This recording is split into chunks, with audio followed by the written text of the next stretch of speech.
Hey, what's up? Kevin John here for That's Hot, and I am here on the red carpet off the world-famous Sunset Boulevard in Hollywood, California. This is the 9th annual All-Star Celebrity Kickoff Party, which is the official kickoff to the 2014 ESPYs. Tonight, we will have all your exclusive interviews with your favorite athletes, your favorite entertainers, and anyone else who would like to give us the time of day. Please make sure that you keep it locked with us as we bring you all that information and then some. Signing off, Kevin John. That'sHot.com.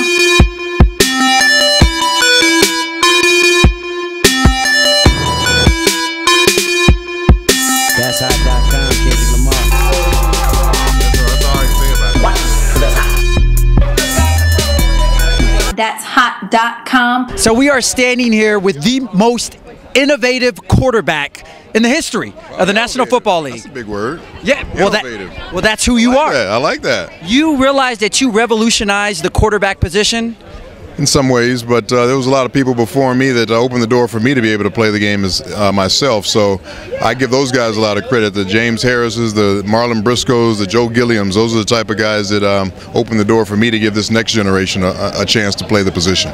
Well, that's good. I guess every hero has a hero. Yes, So yes, you got to pass that torch along, you know? Absolutely. Now, speaking Called paying it forward. Paying it forward. There you go. Now, speaking of passing the torch, a lot of young quarterbacks now pretty much are, you see a lot of mobile quarterbacks, and that seems to be the fad going on in the league. Which one of the quarterbacks, current quarterbacks right now, do you feel model their game after you the most and are the most effective? I'm really not sure if they model their game behind me, but guys that kind of are similar to me are like an Aaron Rodgers or a Russell Wilson or somebody like that, guys that have the ability to move, but they would rather throw the ball from the pocket, which is what I would rather do. Yeah. The only time you want to move around is when you definitely have to, and you have that ability to do it. But Michael Vick, did you hear that? But your money is made in the pocket, and your money is made getting the ball to your playmakers. Let them do their thing, and it keeps you healthy. I think Peyton Manning taught us that this past year. And I think he had 6 rush yards the whole year. But yeah, well, I mean, he could have used a few more rush yards in the Super Bowl. that is very true. Yeah, sometimes having that ability to move will help you in certain situations, and I think it would have helped him in the Super Bowl being a little bit more mobile. Now, speaking of the Super Bowl, your former team, the Seahawks, did win. In all honesty, is that something that you were surprised by? Were you expecting that? What was your reaction to the Seahawks Super Bowl win? I was expecting it, but I didn't know it was going to be that dominant. The way they dominated that game was a big surprise to me, because you were going against one of the greatest offenses, arguably in the history of the game, based on statistics. So for them to dominate them the way they did that night, I was really a little surprised. Absolutely. Now, you had an interesting journey because you came from the CFL. Yes, sir. You see that a little bit with Jeff Garcia and a few other QBs, but you don't see it as much now.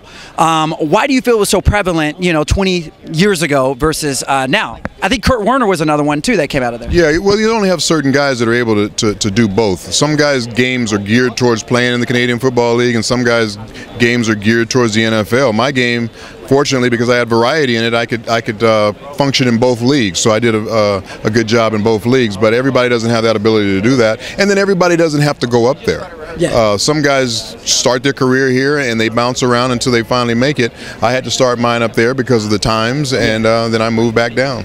Now, speaking of the times, back then, a lot of times they didn't see people of color, specifically black, being able to play the quarterback position and lead them. Right. How did you overcome that adversity, opposition, and, everything that came with that? Just having confidence in my ability and just continuing to work, and then I had people that were supportive that did give me the motivation to say that I could play. So I was very confident, but also very stubborn. I wasn't going to let anybody tell me I couldn't do something that I knew in my heart I could do. I'm not stupid. I would look at the competition. I can tell how I measure up against guys in my same position and doing the same thing. And it was just a matter of getting the opportunity. And that's what was the tough thing during those days, was trying to get that opportunity.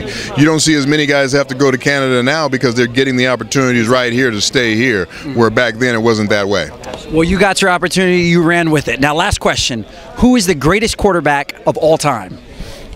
I think it's Joe Montana. I just think because of how much he won, his numbers aren't the biggest in the world, but he didn't have to do that. But when he played in the biggest games, he played his best football, and that's what a quarterback is judged on: how he plays when the lights are on and when they're the brightest. Now, where would you put yourself on that list? I'd probably be somewhere in the You don't have to be modest. Probably be somewhere in the top 6. And I agree with that. And the only thing lacking from my resume is a Super Bowl championship. And if I had 1 or 2 of those on my resume, then I'd put myself up a little higher. What up, y'all? It's your partner Big Boy, Big Boy's Neighborhood, and you're watching That'sHot.com because it's hot.